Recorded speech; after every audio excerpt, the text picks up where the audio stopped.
ناظرین، ہندوستان کی آزادی کے بہت سال بعد جب سابق برطانوی وزیر اعظم کلیمنٹ ایٹلی کولکتہ آئے تو مغربی بنگال کے گورنر کی جانب سے منعقدہ سرکاری تقریب کے دوران کلکتہ ہائی کورٹ کے چیف جسٹس پی وی چکرورتی نے ان کی طرف جھک کر سوال پوچھا، آپ کی نظر میں انگریزوں کے انڈیا کو آزاد کرنے میں مہاتما گاندھی کی ہندوستان چھوڑ دو تحریک کا کتنا کردار تھا؟ ایٹلی کے جواب نے وہاں موجود لوگوں کو حیرت میں مبتلا کر دیا۔ انہوں نے کہا کہ ہم گاندھی کی تحریک سے نمٹنے میں کامیاب ہو گئے تھے، لیکن ہندوستانی سیکیورٹی فورسز میں بے چینی اور خاص طور پر ہندوستانی بحریہ کے جوانوں کی بغاوت نے ہمیں وقت سے پہلے ہی ہندوستان چھوڑنے پر مجبور کیا۔ مگر برصغیر کی بات کی جائے تو یہاں بسنے والے عام افراد کی نظر میں اس خطے میں انگریزوں کے خلاف صرف ایک بڑی بغاوت ہوئی تھی، یعنی سن 1857 میں جب ہندوستانی سپاہیوں نے انگریزوں کے خلاف بغاوت کر دی تھی۔ مگر ایٹلی جس بغاوت کا ذکر کر رہے تھے وہ 18 فروری سن 1946 کو ہوئی تھی، جس میں تقریباً 2000 ہندوستانی بحریہ کے جوانوں کی شرکت کی تھی اور سیکیورٹی فورسز کی فائرنگ سے لگ بھگ 400 افراد ہلاک ہو گئے تھے۔ بحریہ کے ان باغی جوانوں نے بمبئی کے آس پاس سمندر میں کھڑے جہازوں پر قبضہ کر لیا تھا اور اپنی 4 انچ توپوں کا رخ گیٹ وے آف انڈیا اور تاج ہوٹل کی طرف موڑ دیا اور انگریزوں کو دھمکی دی تھی کہ اگر انہیں نقصان پہنچایا گیا تو یہ عمارتیں تباہ کر دی جائیں گی۔ یہ بغاوت 18 فروری سن 1946 کو اس وقت شروع ہوئی جب مواصلاتی تربیتی مرکز HMIS تلوار کے بحری جوانوں نے نعرہ لگایا کہ کھانا نہیں تو کام بھی نہیں۔ انہوں نے خراب کھانا دینے کے خلاف احتجاج کرتے ہوئے افسروں کی بات ماننے سے انکار کر دیا تھا۔ اس وقت بحریہ کے جوانوں کو ناشتے میں دال اور ڈبل روٹی دی جاتی تھی، ہر دن ایک ہی قسم کی دال دی جاتی تھی، یہاں تک کہ دن کے کھانے میں بھی اسی دال میں پانی ملا کر چاول کے ساتھ پیش کیا جاتا تھا۔ 17 فروری کو شام کو ہی بحریہ کے جوانوں نے احتجاجاً کھانا نہیں کھایا۔ اس وقت ڈیوٹی پر تعینات آفیسر نے نہ تو ان کی شکایت پر توجہ دینے کی کوشش کی اور نہ ہی اپنے اعلیٰ عہدیداروں کو اس کی اطلاع دی۔ یہ نوجوان کھانا کھائے بغیر سو گئے۔ اگلے دن ناشتے میں پھر وہی دال دی گئی۔ بڑی تعداد میں بحریہ کے جوانوں نے ناشتہ کرنے سے انکار کر دیا اور نعرے بازی کرتے ہوئے میس سے باہر آ گئے۔ بغاوت کی یہ چنگاری ان کے دیو کامد commanding officer Arthur Frederick King کے نسل پرستانہ طرز عمل کی وجہ سے مزید بھڑک اٹھی۔ احتجاجاً باغی جوانوں نے ان کی گاڑی کے ٹائر کی ہوا نکال دی اور اس کے بونٹ پر ہندوستان چھوڑ دو لکھ دیا۔ پہلے تو انہوں نے کھانا لینے سے انکار کیا اور اگلے دن سے کام کرنا بھی چھوڑ دیا۔ صبح کو جب کام کرنے کے لیے بگل بجایا گیا تو ان میں سے کوئی بھی وہاں نہیں پہنچا۔ تھوڑی دیر بعد بحریہ کے جوانوں نے ٹرک پر سوار ہو کر بمبئی کی سڑکوں پر نعرے بازی شروع کر دی۔ خبر پھیلنے لگی کہ حکومت کے خلاف کچھ بڑا ہونے والا ہے۔ یہ جوان سبھاش چندر بوس کی انڈین نیشنل آرمی سے متاثر تھے اور وہ بمبئی کے لوگوں کو بھی اپنی تحریک میں شامل کرنا چاہتے تھے۔ انتظامیہ ایک طرح سے مفلوج ہو کر رہ گئی تھی اور بحریہ کے جوانوں نے امریکی لائبریری سے امریکی جھنڈا اتار کر جلا دیا تھا۔ انہوں نے یورپی ملکیت والی دکانوں پر پتھراؤ شروع کر دیا۔ بہت سارے ہندوستانی دکانداروں نے خوف سے یا پھر بحریہ کے جوانوں کی حمایت میں اپنی دکانیں بند رکھیں۔ 19 فروری تک بمبئی کے تمام 11 بحری یونٹوں کے تقریباً 20,000 جوان بغاوت میں شامل ہو گئے۔ اگلے 4 دنوں تک بھوک ہڑتال جاری رہی اور دونوں طرف سے ایک دوسرے کو دھمکایا جاتا رہا۔ بحریہ کے جوانوں نے بمبئی کی بندرگاہ کے گرد 22 بحری جہازوں پر قبضہ کر لیا۔ ہر جہاز سے برطانوی نشان اور جھنڈے اتار کر کانگریس، مسلم لیگ اور انڈین کمیونسٹ پارٹی کے جھنڈے لگا دیے گئے۔ برطانوی حکومت نے بیرکوں کو پانی اور بجلی کی فراہمی منقطع کر دی۔ انہوں نے باغیوں کو سنگین نتائج کی دھمکی دی اور یہاں تک کہا کہ وہ رائل انڈین نیوی کا وجود ہی ختم کر دیں گے۔ انگریزوں نے بحریہ کے جوانوں کو ڈرانے کے لیے بندرگاہ کے اوپر بہت کم بلندی پر جنگی طیارے بھی اڑائے۔ ہندوستانی بحریہ میں بمبئی کے فلیگ آفیسر نے ریڈیو پر پیغام نشر کرتے ہوئے بغاوت کرنے والے نوجوانوں سے غیر مشروط ہتھیار ڈالنے کی اپیل کی۔ اس بغاوت کو کچلنے کے لیے سب سے طاقتور برطانوی جہاز HMS گلاسگو سے کہا گیا کہ وہ فوری سری لنکا سے بمبئی کے لیے کوچ کرے۔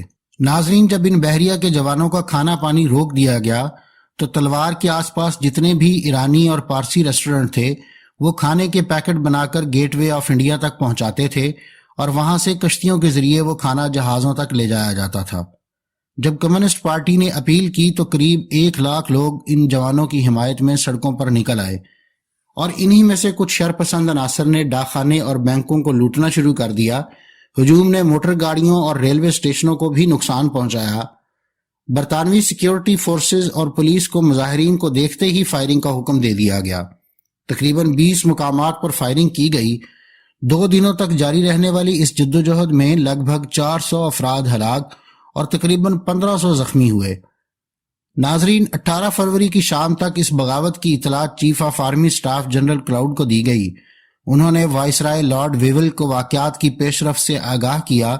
ہندوستانی بحریہ کے چیف ایڈمرل جے ایچ گوڈفری کے طیارے نے ادے پور ایئرپورٹ پر ابھی لینڈ ہی کیا تھا کہ انہیں بغاوت کے بارے میں ایک خفیہ پیغام پہنچایا گیا۔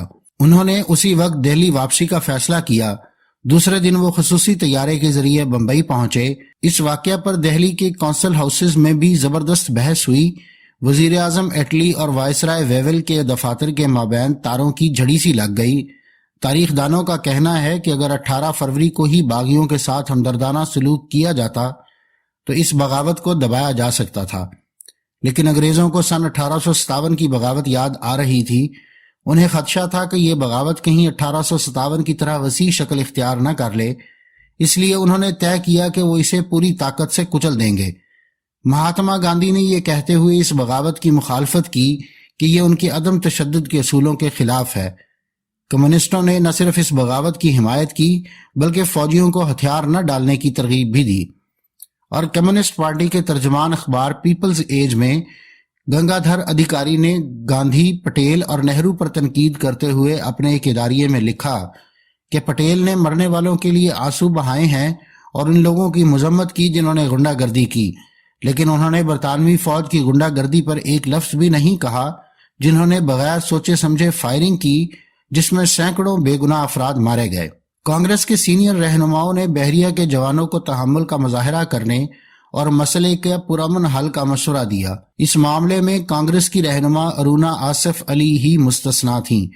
وہ اگست 1942 کو گوالیا ٹینک گراؤنڈ میں کانگریس کا جھنڈا لہرانے والے جے پرکاش نارائن، رام منوہر لوہیا اور دیگر سوشلسٹوں کی حلیف تھیں۔ نظریاتی طور پر وہ خود کو سردار پٹیل سے زیادہ جواہر لال نہرو کے قریب محسوس کرتی تھیں۔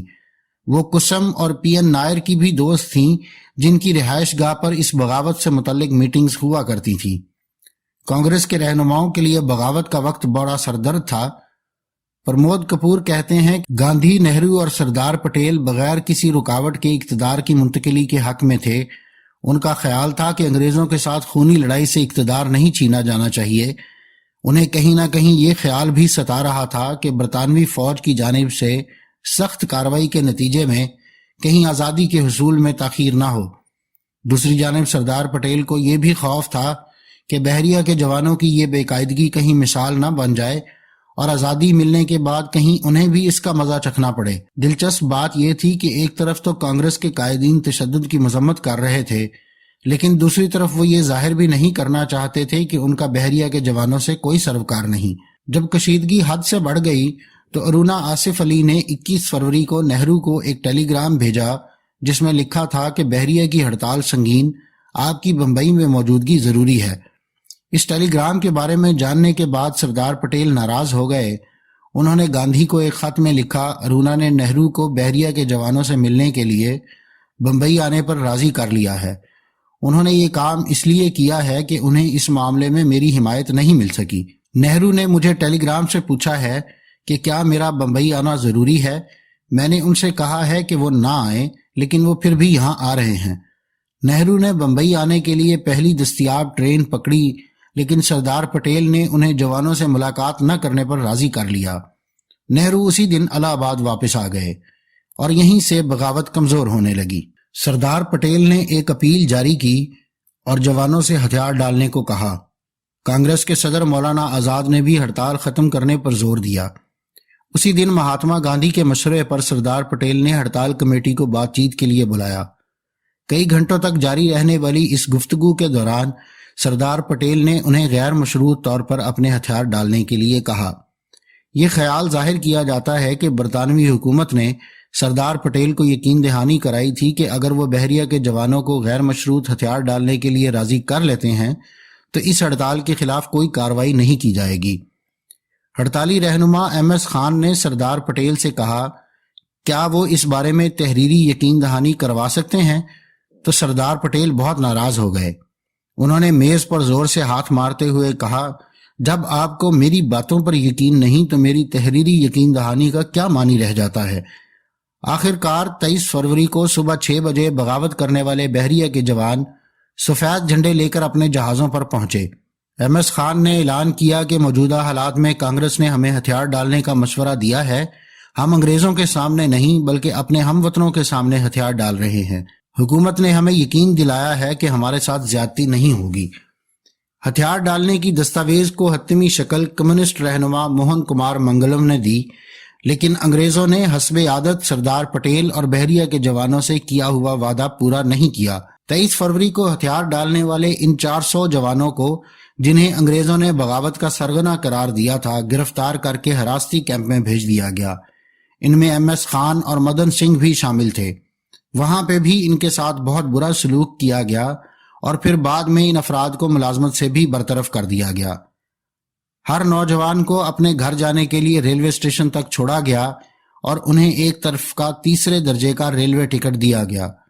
ان کی وردی کو پہنچنے والے نقصان کا ہرجانہ ان کی تنخواہ سے کاٹ لیا گیا اور گھر جاتے ہوئے انہیں خبردار کیا گیا کہ اگر کبھی بمبئی کا رخ کیا تو ان کی خیر نہیں۔ بحریہ کے ان جوانوں کو سب سے بڑا دکھ اس لیے بھی تھا کہ آزاد ہونے کے بعد بھی انڈین رہنماؤں نے ان کا خیال نہیں رکھا۔ ایک جوان نے سوال اٹھایا، ہمیں ہتھیاروں سے لڑنے کی تربیت دی گئی تھی، ہمارے لیے چرخے سے لڑنا ممکن نہیں تھا۔ اس بغاوت میں شریک بحریہ کے بشوناتھ بوس نے ایک کتاب RIN میوٹنی 1946 لکھی۔ اس میں انہوں نے نہرو کے نام اپنے خط کا حوالہ دیتے ہوئے لکھا، مجھے نہ صرف بحریہ کے ان جوانوں کا رہنما بتا کر گرفتار کیا گیا بلکہ مجھے ملازمت سے بھی برطرف کر دیا گیا۔ جیل سے باہر آنے کے بعد میں آپ سے مسلسل رابطہ کرنے کی کوشش کرتا رہا ہوں تاکہ مجھے اپنی نوکری واپس مل سکے۔ اگر ایسا کوئی قانون ہے کہ آزادی کی جدوجہد میں حصہ لینے کے بعد کسی کو سرکاری ملازمت نہیں دی جا سکتی تو میں آپ سے پوچھتا ہوں کہ کانگریس پارٹی کے رہنما کی حیثیت سے آپ بھی جیل گئے تھے، لیکن آپ تو وزیر اعظم کے عہدے کو رونق بخش رہے ہیں۔ دوسری عالمی جنگ کے بعد جہاں جواہر لال نہرو نے انڈین نیشنل آرمی کے جوانوں کے خلاف جاری مقدمے کی سماعت میں ان کی مدد کے لیے برسوں بعد اپنی وکالت کا کالا کوٹ زیب تن کیا، وہیں انگریزوں کے خلاف بغاوت کا بگل بجانے والے ان بحریہ کے جوانوں کو نہ تو بحال کیا گیا اور نہ ہی انہیں کبھی آزادی کے ہیروز کا درجہ دیا گیا۔ انہیں ایک طرح سے مکمل طور پر فراموش کر دیا گیا اور ان کے کارناموں کو تاریخ میں بھی وہ مقام نہیں مل سکا جس کے وہ حقدار تھے۔